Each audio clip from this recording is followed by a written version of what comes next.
कैसे हैं आप लोग? आई थिंक बहुत बढ़िया होंगे।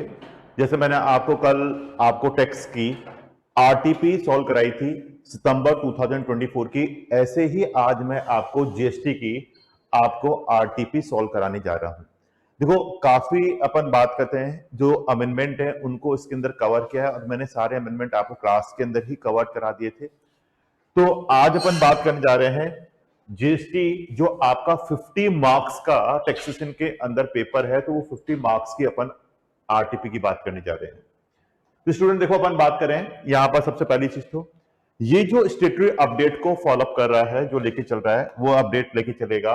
यहां पर आप देखोगे फाइनेंस एक्ट 2023 आपके ऊपर एप्लीकेबल है, लेकिन इसके ऊपर जो नोटिफिकेशन है, सर्कुलर है, issue and other legislative amendment made which has become effective up to 29 Feb 2024, यानी 29 Feb 2024 तक के ही आपके इसके ऊपर एप्लीकेबल होंगे for September 2024 examination. For September 2024 examination के लिए इसके ऊपर एप्लीकेबिलिटी आ जाएगी। स्टेटरी update containing the significant notification circular issue between the, जो आपके आए हैं उनके लिए बता रहा है। इवन काफी बच्चों का देखो मेरे पे डाउट पूछते हैं कि सर रेट कौन सी यूज करनी है, किस तरह से लेनी है। तो मैंने हमेशा आपको बताया कि जीएसटी के अंदर हमेशा जो रेट रहेगी वो क्वेश्चन पेपर के अंदर दी गई होगी, एक्चुअल रेट से कोई लेना देना नहीं है। तो यहां देखो आपकी यही चीज दी गई है। अपन बात करते हैं आरटीपी, पहली चीज दे रखी, all question should be answer on the base of the positive GST law amended 29 Feb 2024। इसी के साथ साथ यहां पर रेट के लिए उन्होंने कहा गया, जो आपके क्वेश्चन में दी गई है उसी को लेकर चलना है। जो प्रैक्टिकल लाइफ में रेट आ रही है उससे हमें ध्यान नहीं रखना। देखो, इससे साफ कह दिया कि यहां पर आपके various question are hypothetical and not necessary be the actual rate, not necessary और the actual rate leviable on those goods and service for the GST compensation should be ignored in all the question where applicable, तो जो भी आपके आ रही है वो सारी इसके ऊपर एप्लीकेबिलिटी के साथ आ रही है, तो उनको सबको आपको क्या करना है, इग्नोर कर देना है, जो कि आपके इसमें बता रहे हैं। और जो क्वेश्चन दी गई है उसी रेट को अपन को यहां पर कंसीडर करना है। एक्चुअल में क्या होती है उससे हम इनको कोई लेना देना नहीं है। अब स्टूडेंट देखो, यहां पर मैं सबसे पहला केस सिनेरियो लेके बात कर रहा हूं, आपसे डिस्कस करने जा रहा हूं। तो केस सिनेरियो 1 जो जीएसटी का आपके सितंबर 2024 की आरटीपी में दिया गया है, बहुत अच्छा है केस सिनेरियो है और बहुत इंटरेस्टिंग है। स्टेटरी अपडेट भी इसके साथ कंसीडर करते हुए इन्होंने बनाया गया है। तो आज अपन डिस्कस करने जा रहे हैं XYZ private limited is a mid side company. कैसे? मिड साइड कंपनी, ठीक है। Registered in Delhi, this the important concept. Registered कहां पे है? दिल्ली। जो कंपनी है वो रजिस्टर्ड कहां पे है? दिल्ली में है। Dealing in the manufacturing and distribution of the electrical goods in India. तो manufacturing and distribution of the electric goods in India, the company has been operate for the various decade and has to rebuild supply chain network across the India, पूरे across the country. जैसे अपन बात करें पूरे country के अंदर, जैसे अपन बात करें पूरे इंडिया के अंदर बात कर रहे हैं। The company need to ensure compliance with the various GST, यानी जो आपके कंप्लायंस कर रहा है with various GST regulation relating to return filing, registration and payment of tax, यानी जो जो आपके कंप्लायंसेस पार्ट है जीएसटी लॉ के, वो सारे सारे कंपनी आपके स्टेटरी प्रोविजंस को पूरा करते हुए चल रही है। The company is exploring to expand its sales channel in India through distributor in state. In view of the same, the company has undertaken the following activity in the month of June. The following activity कौन से month की बात करें? June month की। जिस भी period की अपन calculation करनी होती है, मैंने कहा वो पीरियड आपको ध्यान में रखना है। तो मंथ ऑफ जून, पहला, organise A distributor conclave in Udaipur. कहा? खुद तो है दिल्ली का, और आपके ऑर्गेनाइज कहां कर रहा है? Organise distributor conclave in Udaipur, जो कि कहां है, राजस्थान में। Where the distributor from the Rajasthan, Gujarat and Madhya Pradesh participated in the conclave held in the Rajasthan. और वो आपके कहां पर हेल्ड हो रहा है, राजस्थान, जिसमें एमपी, गुजरात, राजस्थान, गुजरात और MP participate in the conclave held in the Rajasthan. और हो कहां रहा है, राजस्थान में हो रहा है, हेल्ड इन राजस्थान। तो ऑर्गेनाइजेशन कहां हो गया, ऑर्गेनाइज कहां हो गया, राजस्थान में। The total cost of hotel accommodation was 25 lakhs, which was paid by the Delhi office। और पेड कहां से हो रहा है, paid by Delhi office to the hotel located in the Rajasthan. और होटल लोकेटेड कहां है, राजस्थान। तो होटल के लिए तो मैंने कहा था प्लेस ऑफ सप्लाई क्या हो गई, राजस्थान हो गई, उदयपुरी हो गई। प्लेस ऑफ सप्लाई क्या हो जाएगी इसके लिए, राजस्थान, उदयपुर।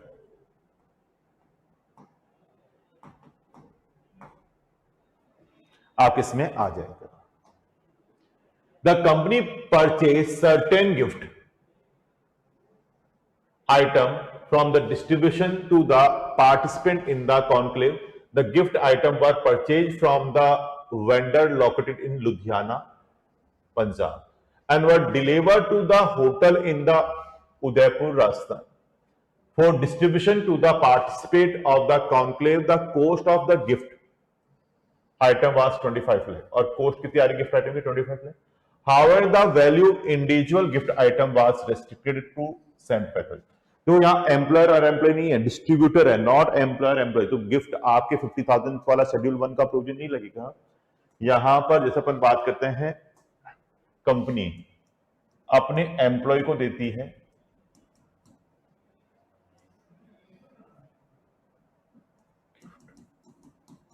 50,000 से ज्यादा,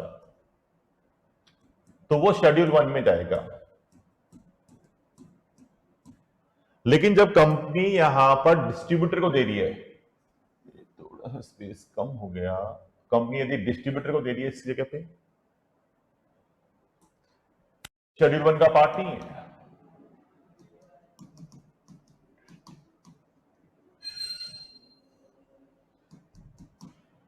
आउटसाइड ऑफ शेड्यूल 1, यानी गिफ्ट 50,000 से ज्यादा है,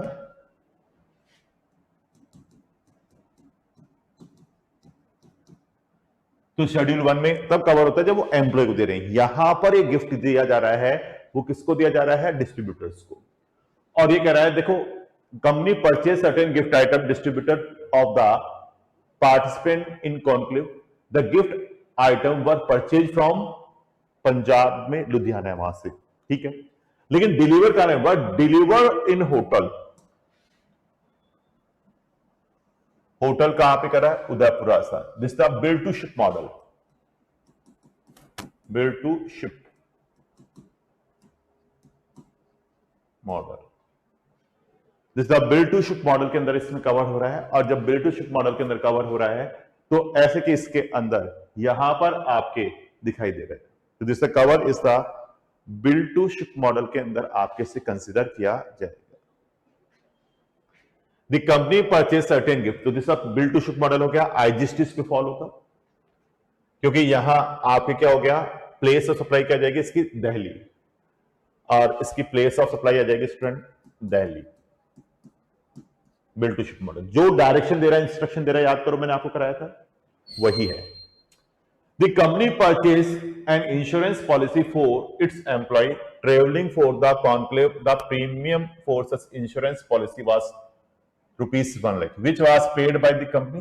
There is no requirement under the law requiring such insurance policy। No requirement under any law for requiring such insurance policy। The company took on rent a new warehouse near its factory in Delhi for storage of dispatch of the goods। The goods were being transported between the factory and new warehouse in true. Motorise cart, non motorise cart में e way bill की requirement नहीं थी। Non metro और motorise, non motorise cart not required.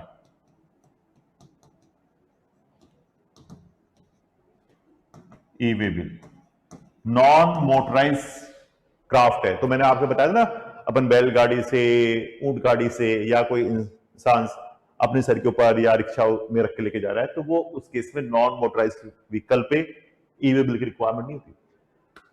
The value of such goods transport in single trip up to ₹5 lakh, और उसमें 5 लाख का single trip के अंदर गुड्स आ रहा है, कोई इशू नहीं। Further the rent of the ware house is ₹18 lakh, और वहां वेयर हाउस का रेंट क्या है? 18 lakhs for initial for 11 month and same will be revised 21 lakh after the expiry of 11 month, after the expiry of the 11 months. The rate of tax applicable is the 18% IGST, 9% CGST, 9% SGST each unless otherwise specified. On the base of fact given above, choose the most appropriate answer.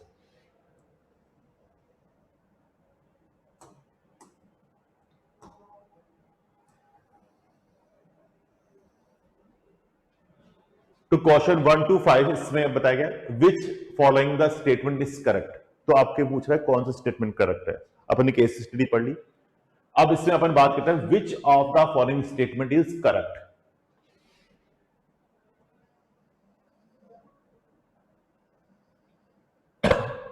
under GST law in relating to hotel accommodation service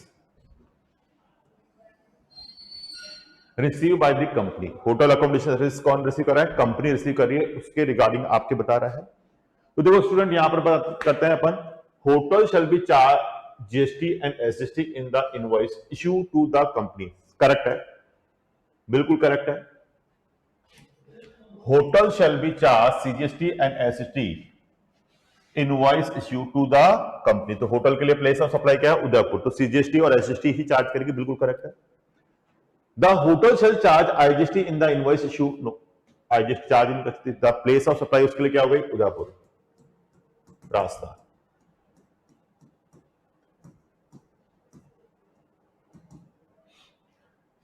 hotel shall issue a bill of supply. Bill of supply क्यों registered है?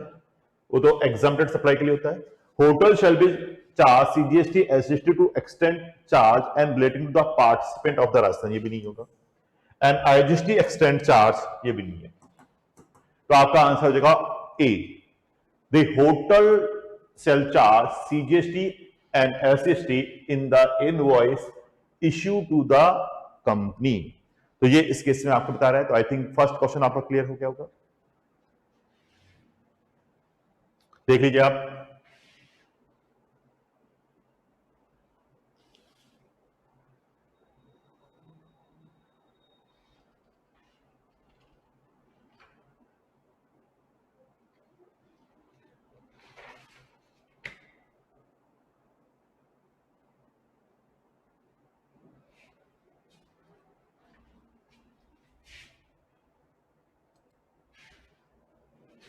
अब आगे लेके चलते हैं अपन second. What shall be the place of supply in relation to the gift item purchased by XYZ Private Limited. What shall be the place of supply in relating to the gift item purchased by XYZ Private Limited? जैसे अपन बात करते हैं, तो इस case में अपन बात करें Rajasthan, the location where the goods are originated. This is the bill to ship model. This is the call of bill to ship model. तो बिल टू शिप में जो इंस्ट्रक्शन दे रहा है, जो डायरेक्शन दे रहा है, वो इस केस में आएगा। तो यहां पर दिल्ली से डायरेक्शन था, Delhi the principal place of business of the company, ये इस केस में आपके आ जाएगा। तो Delhi the principal place of business of the company, इस केस में आपके आ जाएगा। Punjab the location from the where the goods are were dispatch, या permanent location of the participant receive in the gift. तो D is the answer. Delhi the principal place of business of the company, ये इस case में आपके आ जाएगा। Which of the following statement is true? In relating to gift item and the insurance policy purchase by the company. देखो अब अपन बात करते हैं इस केस में, अपन देखते हैं ट्रू कौन सी होगी। The company is not eligible, बिल्कुल नॉट एलिजिबल का इंश्योरेंस आपके कराते हैं एम्प्लॉय का, या फिर अपन ट्रेवलिंग इंश्योरेंस वगैरह कराते हैं तो उसका आईटीसी नहीं मिलता, ब्लॉक रेट में होता है। तो the company is not eligible available input tax credit in relating to both gift item and insurance policy. Yes, both. The company is not eligible to avail the input tax credit in the both gift item and the insurance policy. Yes, correct. क्योंकि this is the part of the block rate.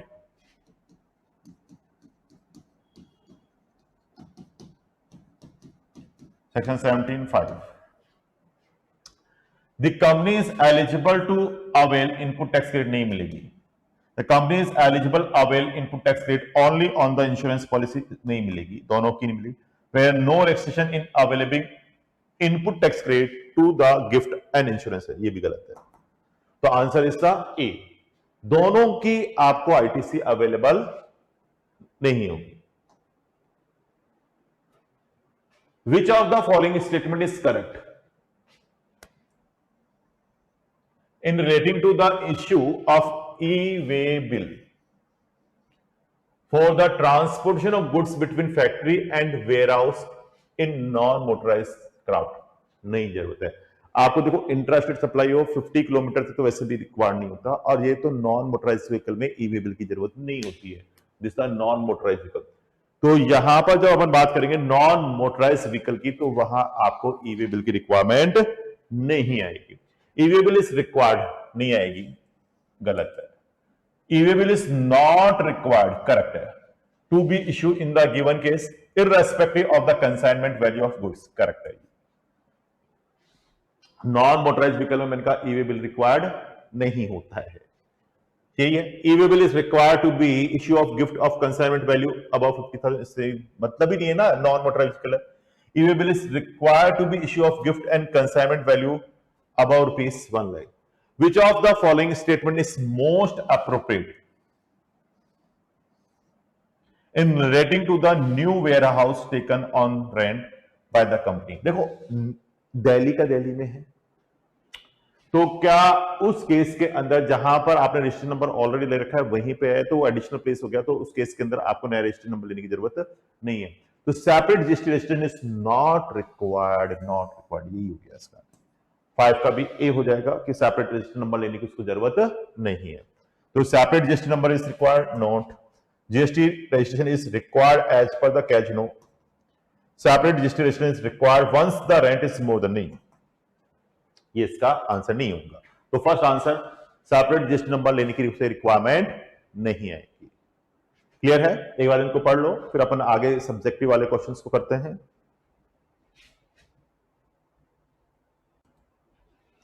अब देखो आगे अपन subjective question पे चलते हैं, जो बड़ा question है इसका, अच्छा क्वेश्चन है। Craft model limited a registered dealer इन पटना। तो देखो सबसे पहले इंपॉर्टेंट चीज है, कहां का रजिस्टर्ड डीलर है? बिहार का, Patna. Registered dealer in Patna is engage in the various type of supply.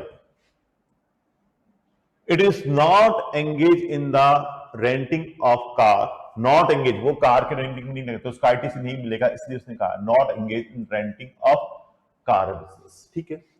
The company provided the following detail of the month of January. कौन से मंथ की कैलकुलेशन कर रहा है? डिटेल आपके month of January. Outward supply of goods made during the month of various non related person, non related person as given in the particular column in a state of Bihar, intrastates। अब बात करें Bihar,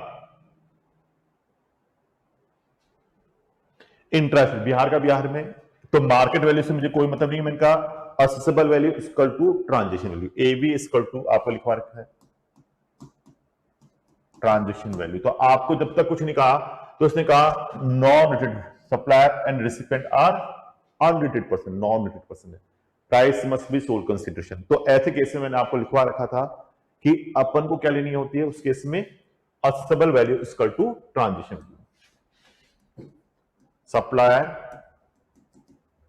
and recipient are unrelated person.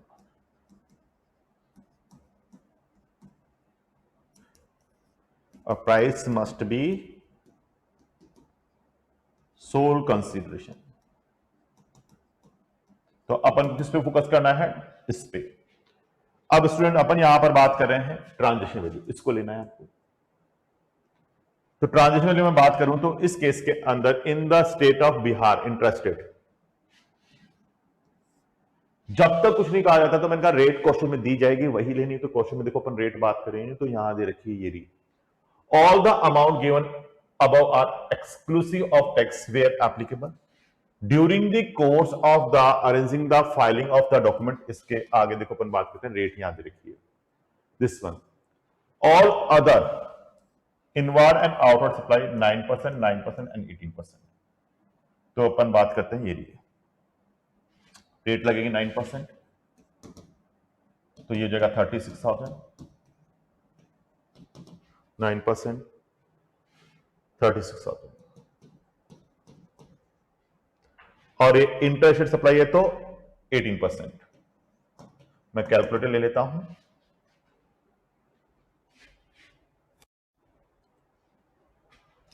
तो student देखो इसमें अपन बात कर रहे हैं, यहां पर मैं कैलकुलेटर से कैलकुलेशन कर रहा हूं। 6 लाख का 18%, 1,08,000। This the output supply. Output को मैं रेड से लिखूंगा, इनपुट को मैं ग्रीन से लिख दूंगा, आपको पहचानने में आसानी रहेगी, है ना। The company place 5% equity shares to the merchant banker for the purpose of the propose initial public offer. इस पे जीएसटी की एप्लीकेबिलिटी नहीं आएगी। आ गई stock transfer of goods worth ₹58,000 without considering to its branch. एक गया जो कि बिहार के बिहार में, तो this the additional place of business, तो उसको सप्लाई नहीं मानेंगे, नो सप्लाई। बिहार का बिहार है, नो सप्लाई। सप्लाई नहीं है तो जीएसटी क्यों लगेगा, क्योंकि इससे कहा गया branch has been declare as a additional place of business registration certificate. This the additional place of business में कभी भी सप्लाई नहीं बनती। दूसरे स्टेट में जाएगा तो इंटरस्टेट सप्लाई में वहां पर आपको जीएसटी पे करने की रिक्वायरमेंट आती है। This the additional place of business है, जीएसटी की रिक्वायरमेंट नहीं है। Intrastate inward supply of the various service for use in the course or furtherance of business. 30 invoice out of 30 invoice, detail of 10 invoice amounting ₹250 were not furnished by the supplier in GSTR 1। देखो 10 invoice नहीं भरे, resulting were not reflected in Craft Model Limited in GSTR 2B में। तो यानी 250 के invoice का आपके interested inward supply, तो 250 अपलोड नहीं हुए जीएसटीआर 2B में रिफ्लेक्ट नहीं करे, तो आईटीसी कितने का मिलेगा, 12 लाख माइनस 250, 9,50,000 एलिजिबल हो गया। और इंट्रास्टेट सप्लाई है, इंट्रास्टेट सप्लाई है, this the intrastate inward supply. Inward को ग्रीन से कर देते हैं, तो इस केस में 9%, 85,500, 85,500। आउटवर्ड सप्लाई और service of mill pedi into the rice intrastate, तो ये टैक्सेबल सप्लाई भी जिसका आउटवर्ड सप्लाई, और इंट्रास्टेट है तो वही 9%, 9% यानी 18,000।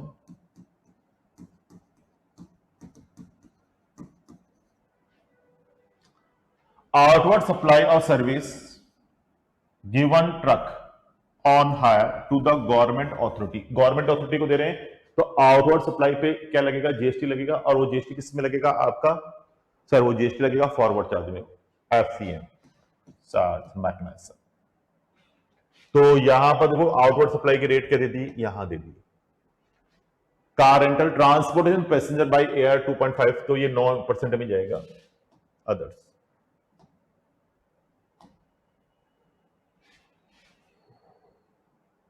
Intra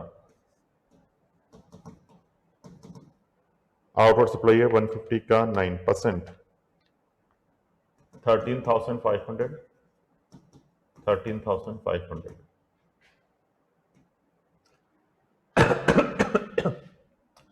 Amount paid to IM Ahmedabad, Gujarat to providing 15 days manager training to the 10 management from January. The IM participant certificate at the end of the training program. तो ये आपकी हो गई 15 डेज के अंदर, तो शॉर्ट ड्यूरेशन, शॉर्ट ड्यूरेशन। तो IIM की सर्विसेज है टैक्सेबल, हम ले रहे हैं तो दिस इनवार्ड सप्लाई,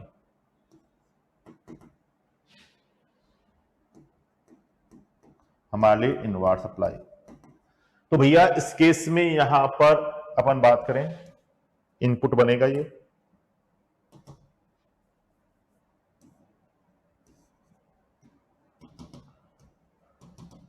90,000,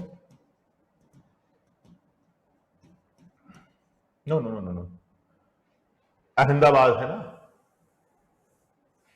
तो ये इंटरेस्टेड हो गई। Amount paid to IIM Delhi, IGST लगेगा 18%, direct 90,000 input. Purchase of air ticket, its employ from the Patna to Guwahati, Assam, Assam में GST नहीं लगता यदि इकोनॉमिक क्लास की फ्लाइट है तो। Airport of economic class exempt हो गया भैया, एग्जाम्प्ट इकोनॉमिक क्लास है तो असम में। Total fair was 1 lakh, out of which basic fair is the 80,000। इससे कोई लेना देना नहीं, इससे कोई लेना देना नहीं है, फुली एग्जाम्प्ट हो गया। अब आते हैं इसमें अपन बात करें, all the amount given above are exclusive of tax where applicable. During the course of the arranging the filing the document, the accountant of the Craft Model Limited observed that an invoice for 30,000 exclusive of tax dated 2nd of December 2023 was omitted to be recorded in the books of account and no payment was made against the same till the end of the January 2024. The invoice was issued by the Rahuketu Patna, from whom Craft Model Limited has taken the car on rental basis. Invoice including the cost of fuel. RCM में पढ़ाया था मैंने ये point, यदि पूरा का पूरा cost of fuel वगैरह इसमें तो RCM लगेगा इसमें, और रेट हो जाएगी इसकी 2.5%। ये इसमें आपके बता रहे, तो रेट हो जाएगी 2.5%। तो ये इसके सिंपल है।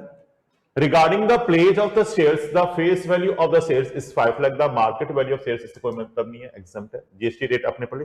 No opening and input tax credit in the beginning of the relevant tax period, कोई दिक्कत नहीं है। Subject to information given about condition necessary for the claiming ITC work compliance, you are required to calculate the amount of net GST liability payable in the Craft Model Limited for the month of January 2024। देखो इसने कर रखा है, वो मैं एक बार आपको समझा दूंगा, मैं शॉर्ट में आपको करा देता हूं एक बार, है ना।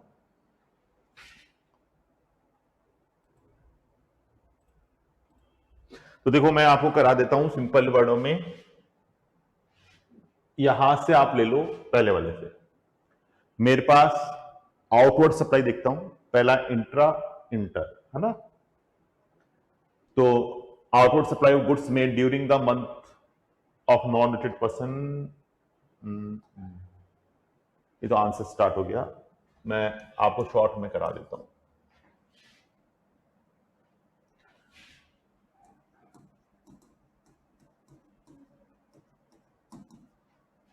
CG पहले, चलो पहले IGST की जगह CGST ले लो, वो आ रहा है, फिर SGST आ जाएगा,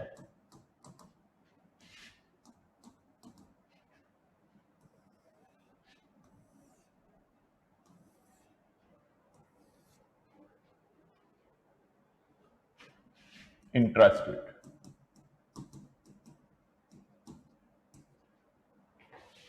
ये अपने निकाली, यहां पे देखो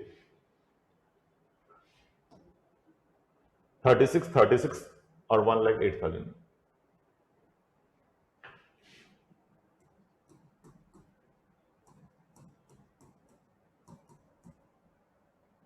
इंटरेस्ट रेट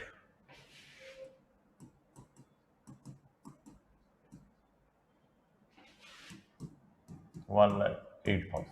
ठीक है, पहला वाला कंसेप्ट क्लियर। इसमें कुछ होगा नहीं, छोड़ो। इसके बाद ये एडिशनल पैसे बेच रहे हैं तो उसका कुछ नहीं करना। Intrastate inward supply of various service of use in the course of, तो इस केस में इनवार्ड सप्लाई हो गई, इसको अपन बाद में देख लेंगे, पहले आउटपुट देखो। आउटपुट सप्लाई और service milling of paddy into the rice, intrastate है तो 18,000।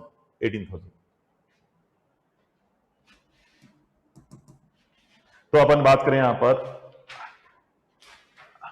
हम देखें इनवार्ड आउटवर्ड सप्लाई है,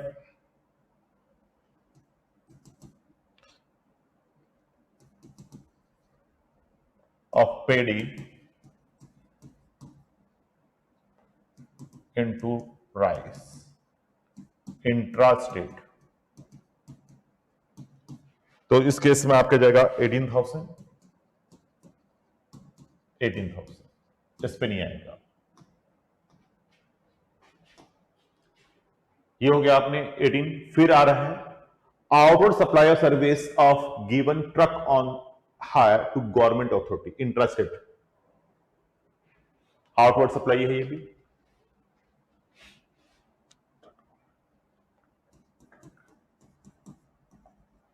higher to government, forward charge लगेगा। अमाउंट था तो उसमें 13,500।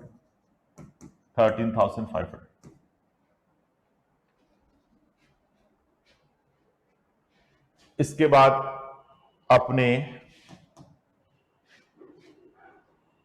ये हो गया, ये इनवार्ड है, ये एग्जम्प्ट है, ठीक है, इससे कुछ करना नहीं है, इससे कुछ नहीं करना, ये कुछ नहीं है, स्पेस पे टोटल लगा लो, this total output.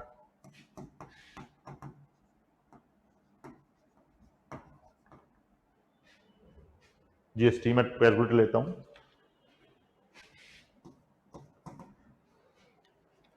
36,000 plus 18,000 plus 13,500, 67,500 equal 67,500।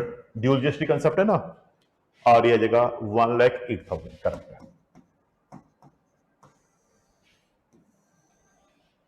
इसी से पेबल भी यही करवा देता हूं आपको, है ना। पहले मैं एक बार इनपुट और बना लेता हूं आपके लिए, इनपुट को ग्रीन से ले लेता हूं जिससे आपको ध्यान अच्छे से रहेगा। इन टैक्स क्रेडिट,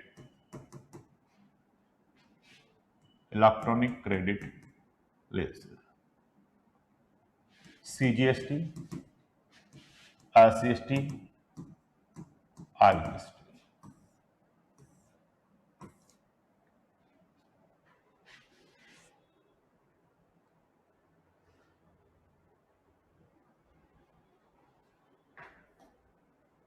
तो अपन देखो यहां पर देख रहे थे इनपुट, एक तो ये आ रहा है 90,000 का, इधर है नहीं 90, और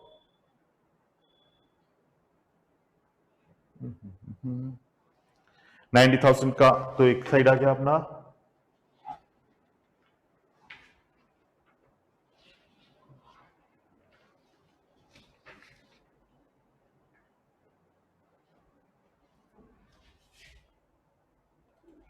देखो अपन इनपुट को बात कर लेते हैं, मैं यहां बना देता हूं, दो तो इनपुट है अपने पास, ग्रीन ग्रीन से लिखेंगे तो 85,500 और 90,000।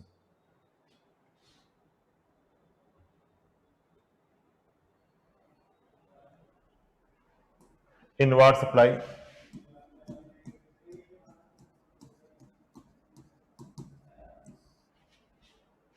तो इनवार्ड सप्लाई जैसे अपन लेके चल रहे हैं, पहले तो किसके साथ आ रही है,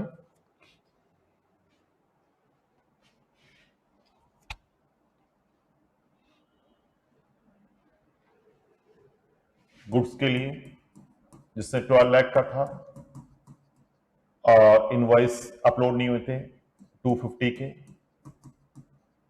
एलिजिबल, तो जीएसटीआर 2B में आ रहा है। तो 950 उसका 9%,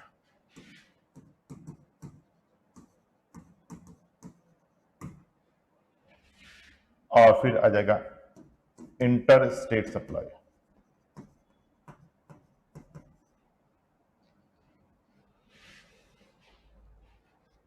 तो 5 लाख का 18%। आईआईएम को पेमेंट किया ना, आईआईएम 90,000। तो इनपुट हो गया 85,500, 85,500 और 90,000। देख लो आप,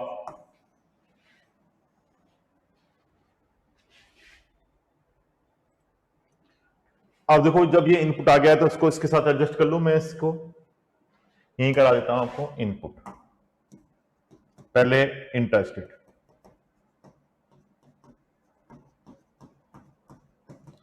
आईजीएसटी से स्टार्ट करते हैं अपन।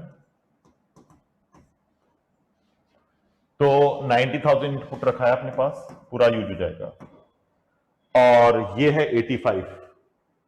तो 85 में 67,500 ले लो, बच गया इसका कितना देखो, 67,500 माइनस 85,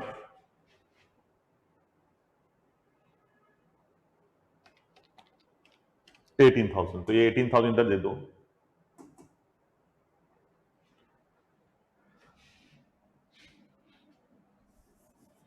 फिर ले लो इंटरेस्टेड का,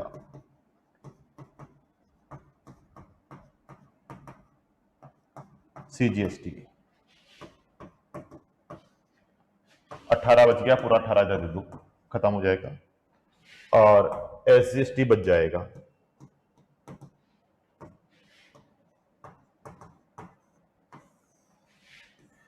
पेबल 0 0 0, और लेजर के अंदर बैलेंस बच गया इधर,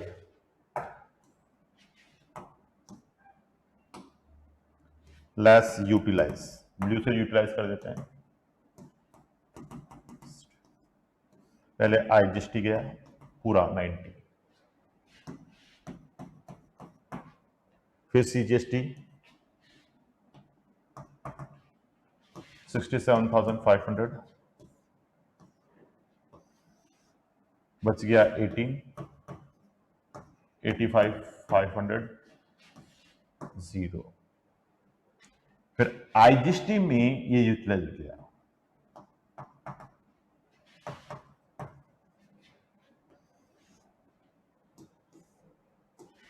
जीरो 0 85,500, ये एसजीएसटी में गया।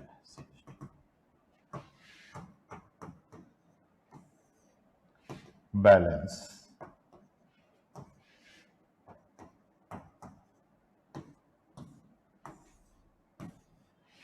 ये इस तरह से आपके कैलकुलेट होके आ जाएगा। तो आप देख लो स्टूडेंट, ये मैंने सारा आपको सिंपली वे में आपको करा दिया। आप बुक में देखोगे तो बहुत ट्रिक टफ लगेगा। ये आपका सॉल्यूशन हो गया, इसको अपने लैंग्वेज में आप लिखोगे तो अच्छे से सॉल्व आपके हो जाएगा। तो आप खुद उसमें पढ़ते हुए चलो, अपने आप कैलकुलेशन आपके आती जाएगी। एक बार देख लो आप,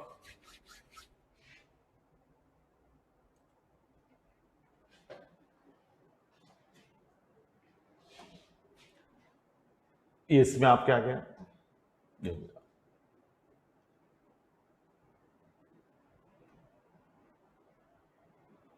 और जो ये अमाउंट अपन बात करते थे दिस कवर्ड इन आरसीएम में, और ये आरसीएम के अंदर जाएगा तो बाद में इसका पेमेंट होगा। तो आरसीएम का पेमेंट के लिए 60 डेज तो आपको मिलते ही मिलते हैं, तो ये आरसीएम से रिलेटेड पेमेंट है ये। ओके, आते हैं नेक्स्ट क्वेश्चन नंबर 7 पे।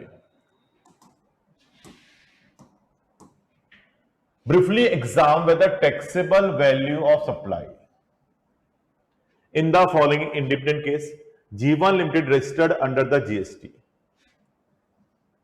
providing the service amount rupees 10 lakhs to government authority by way of the sanitation's conservation.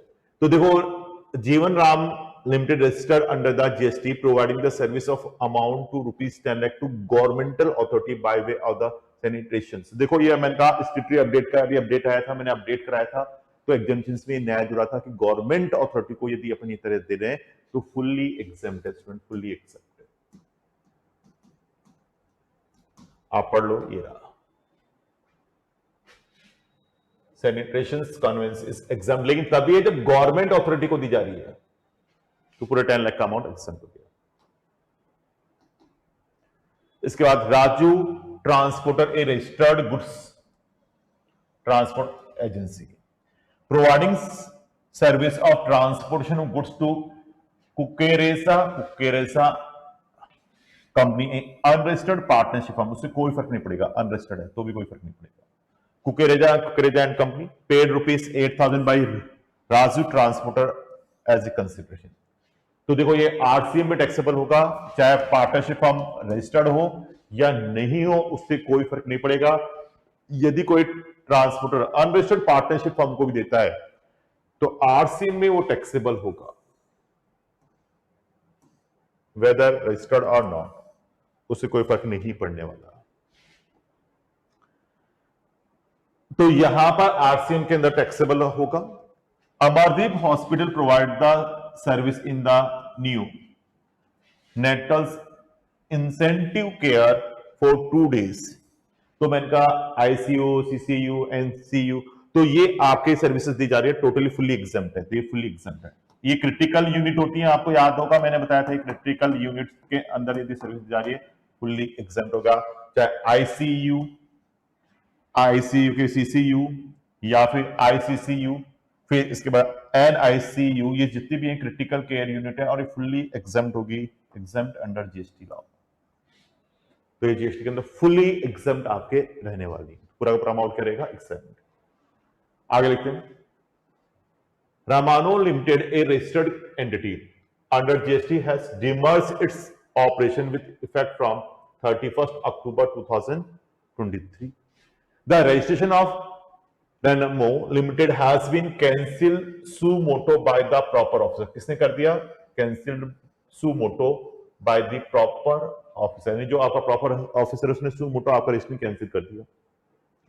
The order of cancellation of registration was passed on 4th of November। इससे कोई मतलब नहीं है। सर्व कब से हुआ? Was served on 7th of November। अब नया आपको पता है मैंने स्टेटस अपडेट किया था 90 डेज, जिस दिन ऑर्डर सर्व हुआ उससे 90 दिन के अंदर विथिन 90 डेज आपके पास टाइम होता है। विथिन 90 डेज में आप रिवोकेशन के लिए एप्लीकेशन लगा सकते हो, ये चीज है। Ramano limited wish to apply for revocation of cancellation of registration 4th of February 2024। तो 90 दिन की मैं बात करूं तो देखो कितने दिन बचे नवंबर के मैं बात करूं 30 माइनस 7th 23 डेज। दिसंबर 31, जनवरी 31, फैब 5 दिन और ले लो, 90 दिन होंगे। तो ये 4 है तो यानी 4th of February है, 4th February यानी आपके 89 डेज हुई है, एक दिन बच गया, काउंट कर लो आप। तो ऐसे केस में with in the limit, with in time limit है तो वैलिड होगा। The tax concerned on Ramano Limited advised the application for the revocation of application. Registration is the time bar and hence not valid in law. You are required to examine the technical validity of the advice given by the tax concerned of Ramano Limited. तो ये इस case में आपके बता रहा है, ये आपके वैलिड होगा। तो जो टैक्स कंसर्न कह रहा है कि टाइम के अंदर नहीं लगाया वो वैलिड नहीं है। The tax concern Ramano limited is not valid in law. Time के अंदर लगा चुका है तो कोई दिक्कत नहीं है, तो valid in law. The application submitted for the revocation of cancellation of the registration is valid in law as time has been submitted within the prescribed time limit, within the prescribed time limit. इसके बाद 9th है, mister X a registered person under the GST has aggregate turnover in the preceding financial year 8 crore. He is desired to know whether e-invoice is applicable for supply made by the registered person to the government department. Yes, government department में भी चाहिएगा, or establishment of government agency, local authority, PSU, which are registered solely for the purpose of the deducting of the government department से TDS deduct करने के लिए GST number लेती है, only TDS deduct करने के लिए, जो कि सेक्शन 51 के अंदर दिया गया है CGST Act 2017. You are required to advise by Mr. X. तो ये कह रहा है कि गवर्नमेंट डिपार्टमेंट और establishment, government agency, local authority which are required to deduct TDS under section 51 of CGST Act 2017. तो इसमें according to the registered person whose turnover exceeding the prescribed threshold limit for generating e-invoicing is required to issue of e-invoice for the supply made to such government department or establishment, government agency, local authority, PSU under this rule. ये इस case में आपके बता रहा है required होगा। इसके बाद लास्ट क्वेश्चन तो मैंने आपको बताया ही था, 80D का रूल 80D, जिसके अंदर अपन बात करते हैं। Briefly explain the manner of dealing with the difference in ITC avail in auto generated statement containing detail of ITC and the avail in the return prescribed in the term of 88D CGST rule 2017। तो याद होगा जिस तरह 2B के अंदर जो ITC आ रहा है उससे ज्यादा आपने 3B में क्लेम कर ली, 3B में ज्यादा आपने क्लेम कर ली तो आपको पता है कि वो मिसमैच बोलेगी, मिसमैच बोलेगी तो अगले महीने जब आप रिटर्न लगाने जाओगे तो वो कहेगा या तो ये अमाउंट जमा कराओ या फिर उसका रीजन दो, या तो ये अमाउंट जमा कराओ या फिर डिफरेंस का आपको रीजन आपको बताना होगा। तो ये इस चीज के अंदर आपको बता रहे हैं। तो यहां पर अपन को देखना है कि 7 दिन के अंदर यदि वो वैलिड रीजन दे देता है तो भी आपको कोई दिक्कत नहीं है, या फिर पेमेंट कर दो, पेमेंट कर देगा तो कोई दिक्कत ही नहीं है, या वैलिड रीजन दे दिया तो फिर आगे आप काम कर सकते हो, नहीं वैलिड रीजन देते हो या पेमेंट नहीं करते तो डिमांड में कन्वर्ट हो जाएगा। ये चीज इसमें करा है।